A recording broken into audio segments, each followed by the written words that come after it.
Take 2. This is Tuesday, November 26th. Advanced class, not regular. Make sure you're doing the correct one. Hopefully you're getting a chance to watch this and it doesn't disappear because hashtag classmates 4 choices.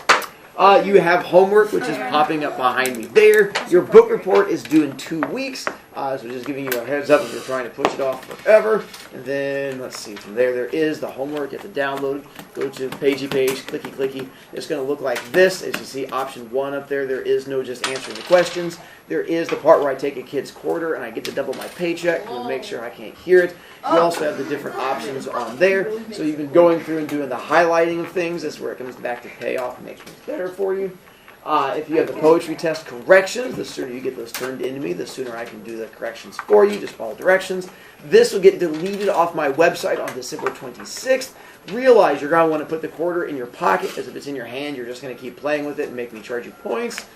And once again, the ebook, and then also audiobooks on my website. For those of you who hate reading or just hate life, you're welcome to use the audiobooks and the ebooks to make life easier, or in case you leave your book in your locker. Here is your next checkpoint, which is going to be getting all the way to page 67, the Tuesday a week from today. We're going to try to get through as much as we can here in a moment, but that is your official next checkpoint, which hopefully you've written in your book, because, you know, responsibility and stuff like that. Let's see, did the highlighting, we covered that, we got to this guy, I went ahead and put all the pictures together, Paul Newman.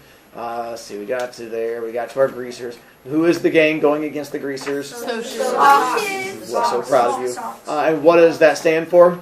Social. Sockles, good job. And there's our socks. Who's in the red Corvair? Socks. There you go. And then what do they want to do? Beat him up. Cut his hair. His hair. He apparently is just anti-haircut, hippie. And that's where we have the busted pop bottle, the thing that some of you guys are going to do with your family members over break. You already know. And then on that one, we have our empty neighborhood lot. Empty neighborhood lot. That's where they find him and try to cut his hair. And then we got to the Madras, which apparently is a great gift. If you go to Hollister, by the way, a lot of times they still have these there, because for some reason Hollister still sells them. I still have kids every once in a while show up in them.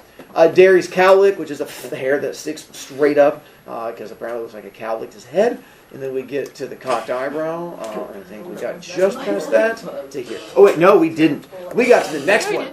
We got to the hubcap. And you showed us the hubcap. I did show you the hubcap. I stole one of those last night. So proud. Because that's what lifting a hubcap, and what does lifting a hubcap mean? Making fat rats. There you go. Making fat cash on your...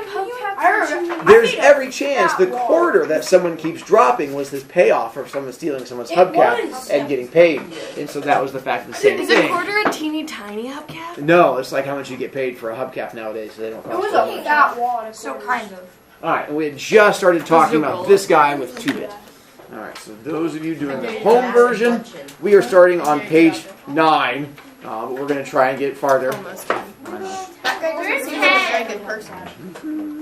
We're not to 10 yet. Yes, we are. How much you want to bet? We got halfway through, and I had to stop, so I'm backing up. Because I stopped halfway through 9, I have to go back and begin the paragraph, My Sassy Children. Yeah, sassy children. 2-Bit Matthews was the oldest of the gang, and the wisecracker of the bunch. He was about 6 feet tall, stocky in build, and very proud of his long, rusty-colored sideburns. He had gray eyes and a wide grin. He couldn't stop making funny remarks to save his life. You couldn't shut up that guy. He always had to get his 2 bits worth in, hence his name. Even his teachers forgot his real name was Keith, and we hardly remembered he had one. Life was one big joke to 2-Bit.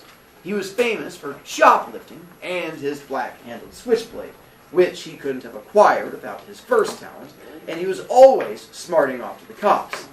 2 quick pauses there. Shoplifting. Stealing. It's actually pretty fun. Hopefully not hobbies you guys have. Oh, what? And then, except on weekends. And then smarting off to the cops means... Oh, I'm good. Oh, that is fun. Once again, I'm good. we might need to talk about our life choices. But he really couldn't help it. Everything he said was just so irresistibly funny that he just had to let the police in on it to brighten up their dull lives. That's the way he explained it to me. He liked fights, blondes, and for some unfathomable reason, school. He was still a junior at 18 and a half, and he never learned anything. He just went for kicks. I liked him real well because he kept us laughing at ourselves, as well as at other things. He reminded me of Will Rogers. Maybe it was the grin. And that's Will Rogers, who was a stand-up comic / cowboy kind of person for a long time back. Yeehaw! If I had to pick the real character of the game, it'd be Dallas Winston. Dally. I used to like to draw his picture when he was in a dangerous mood, for then I could get his personality down in just a few lines. He had an elfish face with high cheekbones and a pointed chin, small, sharp animal teeth, and ears like a lynx. His hair was almost white. It was so blonde, and he didn't like haircuts or hair oil either, so it fell over his forehead in wisps and kicked out the back in tufts and curled behind his ears and along the nape of his neck. His eyes were blue, blazing ice, cold with a hatred of the whole world. Dally had spent 3 years on the wild side of New York. He'd been arrested at the age of 10. He was tougher than the rest of us. Tougher, colder, meaner. The shade of difference that separates a greaser from a hood wasn't present in Dally. He was as wild as the boys in the downtown outfits, like Tim Shepard's gang. In New York, Dally blew off steam in gang fights. But here, organized gangs are rarities. They're just small bunches of friends who stick together in the warfares between the social classes. A rumble, when it's called, is usually born of a grudge fight. And the opponents just happen to bring their friends along. Oh, there are a few named gangs around, like the River Kings and the Tiber Street Tigers. But here in the Southwest, there's no gang rivalry. So Dally, even though he could get into a good fight sometimes, had no specific thing to hate. No rival gang, only socias. And you can't win against them, no matter how hard you try, because they've got all the breaks, and even whipping them isn't going to change that fact. Maybe that's why Dallas was so bitter. He had quite a reputation. They have a file on him downtown at the police station. He'd been arrested, he got drunk, he rode in rodeos, lied, cheated, stole, rolled drunks, jumped small kids. He did everything. I didn't like him, but he was smart, and you had to respect him. All right, a couple things with Dally real quick. One, they talk about a rumble. A rumble is not just a fight between you and somebody else. It's when you and a bunch of your friends throw down with someone else and a bunch of their friends. So it's like all of a sudden, if Eeks gets upset, she's like, "Bro, yeah, we're gonna throw down." I'm like, "Bring it!" And she goes and gets her friends, and I get my friends. Like, "We're gonna meet the flagpole." And instead of just us fighting, like we have like my 8 friends and her 8 friends, we like just go beat each other up. That's a big rumble. Sort of like a small war. They talk about the fact that rumbles don't happen as much here. It's more of a New York-y thing. The other thing with Dally, they talk about some of his poor choices. One of them, they talk about him rolling a drunk. Again, probably not a hobby that you guys have, fingers crossed. But rolling a drunk involves, you guys know what mugging someone is when you go. Yeah. So it's the same idea, except instead of mugging someone on the street, you find someone at a party who's gotten a lot of alcohol in them, and they pass out onto the ground. When they're laid on the ground, you walk over to them, you roll them over, take their wallet, and then you steal from them. So that's what Dally does. He rolls drunks, goes to parties, finds people passed out, rolls them over, takes their wallet or their jewelry, and then goes and sells it. The other thing it talks about him doing is he jumps little kids. Again, jumping, not like, I mean, not that jumping on a child is okay, but jumping a little kid here is different. It's not just beating someone up. When you jump somebody, it's when you, like me and my 8 friends, let's say I was scared of Eeks, and I'm like, I don't want to have like a battle with my friends against her because Eeks going to throw down. So instead, we're going to jump her. So we wait till she's walking home one day, and we like hide behind a car, and when she walks by, we jump out, push her down, and then kick her while she's on the ground until she can't get up, and then we run away laughing. That's what jumping somebody is. You and your friends jump out, surprise somebody. Ooh, Pony Boy, when the car pulled up, and those guys jumped out, and that's jumping someone. Dally doesn't just jump people. Who does he jump? Little kids. Telling you what kind of person Dally is. He's a good person. Here's where our problem comes in. In the book, we have a Dally, and we have a Derry, which gets real confusing when you're reading it going like, who's what? here's how I can help you out. Dairy is a brother. Brother has 2 R's in it. Dairy has 2 R's in it. So when you see dairy with R's, that's brother. Thank you. Dally has an L in it. Dally's a loser. So 2 L's, double loser. It's not nice to call cool people losers. Fine. I was trying to help you not lose points, but you were really trying to go for it today. And so on that one, you have the L's for loser for the person here, not for kids talking out loud. That's a different issue. And then R for brother to try and help you out. Z's. Okay, so you know your imaginary fight thing? Yeah. Yeah, that wouldn't work. You don't have friends. Wow, you waited that whole time to just do that? Points. I'm so glad I ignored And you. I have 10 friends, thank you very much, not 8. Johnny K. I apologize. Brady made losing points seem like so much fun. The rest of you are all trying to join in. But I raised my hand. You continuing on, bottom of page 11, horrible attacky children. I apologize for not counting 2 of your friends. Johnny Cade was last and least. If you can picture a little dark puppy who's been kicked too many times and is lost in a crowd of strangers, you'll have Johnny. He was the youngest, next to me, smaller than the rest, with a slight build. He had big black eyes and a dark tan face, and his hair was jet black and heavily greased and combed to the side, but it was so long that it fell in shaggy bangs across his forehead. He had a nervous, suspicious look in his eyes that the beating he got from the socials didn't help matters. He was the gang's pet, everyone's kid brother.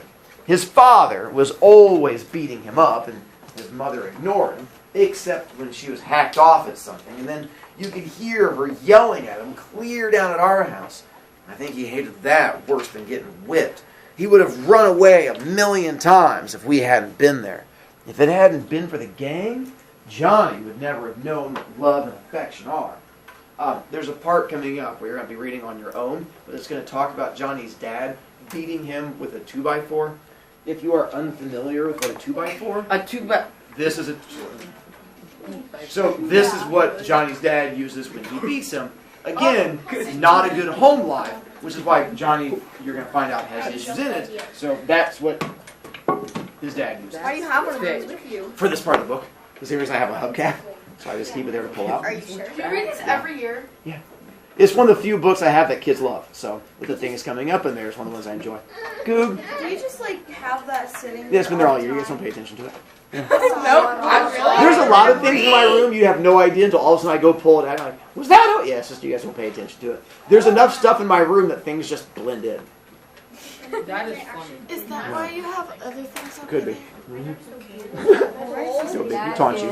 I wiped my eyes hurriedly. Did you catch him? Nope. They got away this time. The dirty 2-Bit went on cheerfully, calling the socias every name he could think of or make up. Kids okay? I'm okay. I tried to think of something to say. I'm usually pretty quiet around people, even the gang. I changed the subject. I didn't know you were out of the cooler yet, Dally. Good behavior. Got off early. Dallas lit a cigarette, handed it to Johnny. Quick pause. You guys know what the cooler is? No. Jail. So that's what he's talking about. He was out of the cooler yet. Good behavior. So he had to go there to cool off. So cooler, jail. They have lots of slang. Everyone sat down to have a smoke and relax. A smoke always lessens the tension. I'd quit trembling and my color was back. The cigarette was calming me down. 2-Bit cocked an eyebrow. That's a nice looking bruise you got there, kid. I touched my cheek gingerly. Really? 2-Bit nodded sagely. It's a nice cut, too. It makes you look tough. Tough and tough. 2 different words. Tough is the same as rough.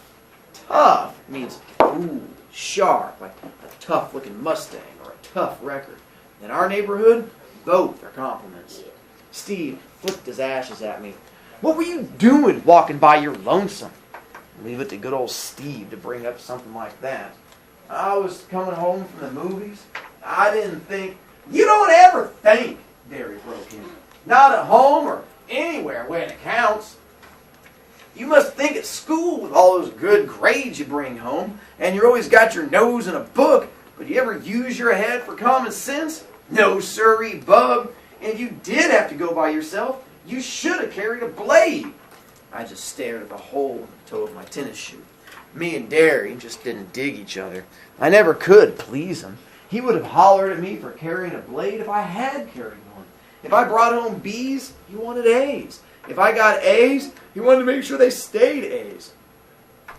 If I was playing football, I should be inside studying.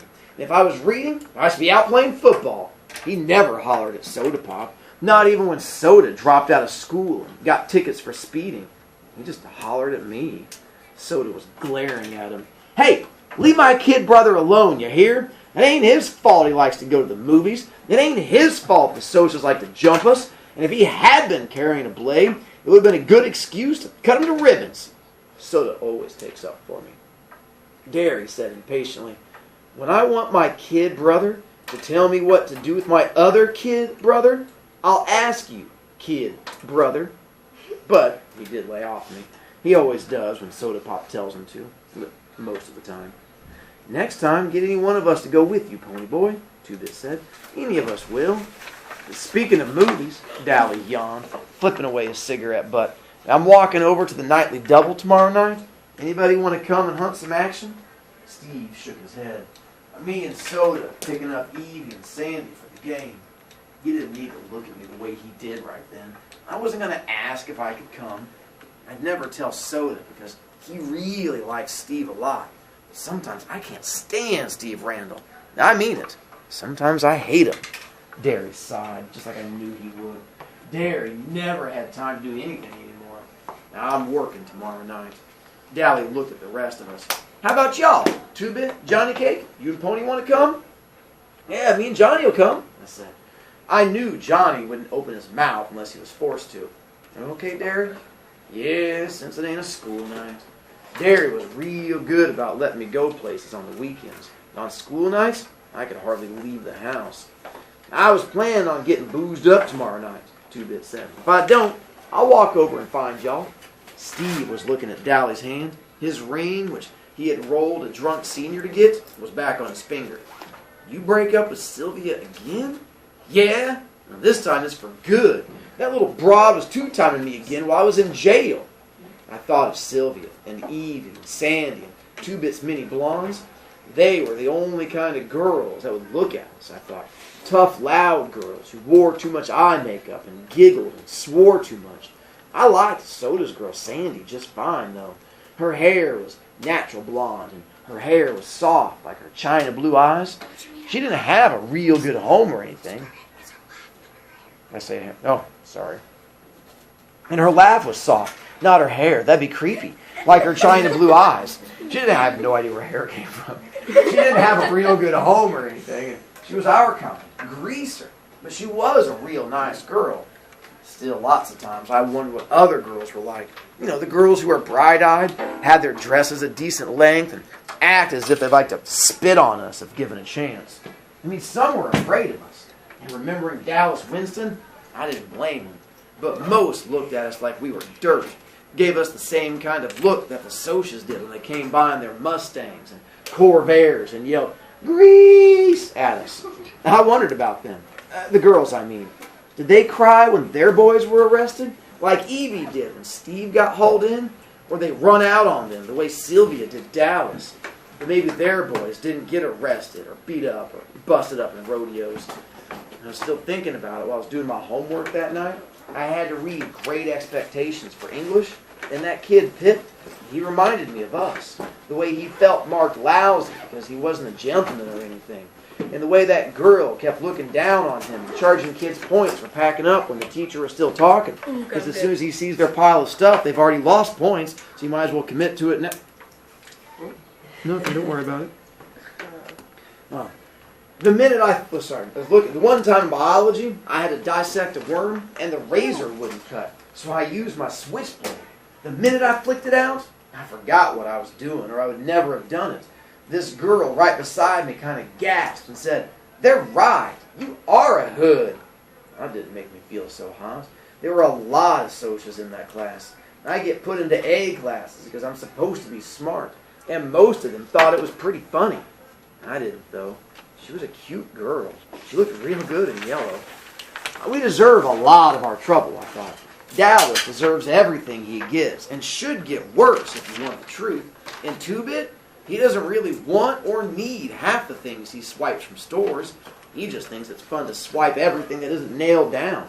And I can understand why Soda Pop and Steve get into drag races and fight so much, though. Both of them have too much energy, too much feeling, with no way to blow it off. "Come harder, Soda," I heard Derry mumbling. "You're going to put me to sleep." I looked for the door. Soda Pop was giving Derry a back rub. Derry's always pulling muscles. He roofs houses, and he's always trying to carry 2 bundles of roofing up the ladder. I knew Soda would put him to sleep, because Soda can put about anyone out when he sets his head to it. He thought Derry worked too hard anyway. I did too. Derry didn't deserve to work like an old man when he was only 20. He'd been a real popular guy in school. He was captain of the football team. He'd been voted Boy of the Year, but we just didn't have the money for him to go to college, even with the athletic scholarship he won. And now he didn't have time between jobs to even think about college. So he never went anywhere, never did anything anymore, except work out at gyms and go skiing with some old friends of his sometimes. I rubbed my cheek where it turned purple. I looked in the mirror. It did make me look tough. But Derry made me put a Band-Aid on the cut. And I remembered how awful Johnny had looked when he got beaten up. I had just as much right to use the streets as the Socias did, and Johnny never even hurt them. Why did the Socias hate us so much? We left them alone. I nearly went to sleep over my homework trying to figure it out. Soda Pop, who had jumped into bed by this time, yelled sleepily for me to turn off the light and get to bed. When I finished the chapter I was on, I did. Lying beside Soda, staring at the wall, I kept remembering the faces of the Socias as they surrounded me. That blue Madras shirt the blonde was wearing, and I could still hear a thick voice. "You need a haircut, greaser?" I shivered. "You cold, Pony Boy?" "A little," I lied. Soda threw one arm across my neck, mumbled something drowsily. "Listen, kiddo, when Derry hollers at you, he don't mean nothing. He's just got more worries than somebody his age ought to. Don't take him serious. You dig, Pony? Don't let him bug you. He's really proud of you because you're so brainy. It's just because you're the baby. I mean, he loves you a lot. You savvy?" "Sure," I said, trying for Soda's sake to keep the sarcasm out of my voice. "Soda? Yeah? How come you dropped out?" I never have gotten over that. I could hardly stand it when he left school. "'Cause I'm dumb. The only thing I was passing anyway were auto mechanics and gym." "You're not dumb." "Yeah, I am." "Shut up, I'll tell you something. Don't tell Derry, though." "Okay. I think I'm going to marry Sandy. After she gets out of school, I get a better job and everything. I might wait till you get out of school, though, so I can still help Derry with the bills and stuff." "Tough enough. Wait till I get out, though, so you can keep Derry off my back?" "Oh, don't be like that, kid. I told you he don't mean half of what he says." "You in love with Sandy? What's that like?" He's real nice." In a moment, his breathing was light and regular. I turned my head to look at him, and in the moonlight, he looked like some Greek god come to earth. I wondered how he could stand being so handsome. Then I sighed. I didn't quite get what he meant about Derry. Derry thought I was just another mouth to feed, somebody to holler at. Derry love me? Pfft. I thought of those hard, pale eyes. Soda was wrong for once, I thought. Derry doesn't love anyone or anything except maybe Soda. Didn't hardly think of him as being human. I don't care, I lied to myself. I don't care about him either. Soda's enough, and I'd have him until I got out of school. I don't care about Derry. I was still lying, and I knew it. I lie to myself all the time, but I never believed me. Eddie? You know how it says, like he has a flashback and it's like, need a haircut? Yes. Yeah, that voice changes every single time whenever you do it. Need a haircut, greaser? It's my greaser, my social voice. I know, but you did it like it sounds like country, like. Well, that's because it was live, and then he's remembering it. He's remembering with like the more evil tones, so I tried to influence it in that way. Yeah, Definitely. Anyway. Not done yet, kids. We're still trying to lose points and following other kids' bad example. Look at you. You're a leader. So proud of you. And so with that one, we are now done with the exposition. Starting in chapter 2, what comes after exposition? Rising action. It is pretty much nothing but rising action from here into like the very end. But there's a few things coming up. They're going to talk about one of them shoplifting a pack of Cools. If you don't know what a pack of Cools is, I'm proud of you. Not Kool-Aid. Cigarettes. And so when they're shoplifting Cools, this is what a vape was when you had to actually use fire. And so they go and shoplift those. They talk about hanging out at a drive-in restaurant. So a drive-in restaurant is where you have nowhere to eat inside. Like A&W, if you've been to one of those, exists as one you can go to. Sonic is kind of the same way. They were a little different. Sonic is where you only have a drive-through. These, they had a place where you would park and you had like a thing, and you'd order and they'd bring the food out to you. If you ever see like the really old shows, like they're like girls like on roller skates who like skate out and bring food, that's what they were talking about. So they're going to have like hanging out there. This became popular, and then this became popular. Drive-in movie theaters. And so chapter 2 going into chapter 3 takes place at this drive-in movie theater, and they're going to run into some social girls, and then things are going to happen. Is they're going to talk about the fact that they go there without a car. Because a lot of times they would have in this little, between the parking lot and the little front area, they would have like chairs where you could go sit, like football stands, and you could go sit out there and watch. That's where these greasers go to sit in these little football stand areas to sort of watch the movie. And they're going to talk about the fact that I think Dally and Soda Pop and Steve are called gas jockeys. Back in the day, you didn't pump your own gas. When you went to a gas station in Oregon and New Jersey, it's the same way. There was a person whose job it was to run out and pump the gas for you. And you'd pay a little bit extra and you got to stay inside your car. And so that's what they talk about him being a gas jockey. That's what they're referring to. There's going to be a blue Mustang that shows up. So you have some idea of what it is. I figure it's on video, so if you need to go back and look at these things, you can. They make fun of these socias because they call them this. They have a bunch of Beatles haircuts, and the Beatles haircuts is popular now. Like Quisler and Newman, you guys have the Beatles haircut, which is like the hair that comes down over the eyes. And at the time, the popular hair back then was closer to like Masons. It was like the real, like even then Masons, yours was kind of shaggy for them. And so it's like, yeah, you want even shorter hair? But like that, they're like, oh my god, look at those people. So they make fun of them having that long hair. Busted pop bottle. They finally do get to bust one out and get into a fight. Yeah! So, reminding you again. It's really fun. Other than that, don't forget checkpoints, do book reports, enjoy break. Have a nice Thanksgiving.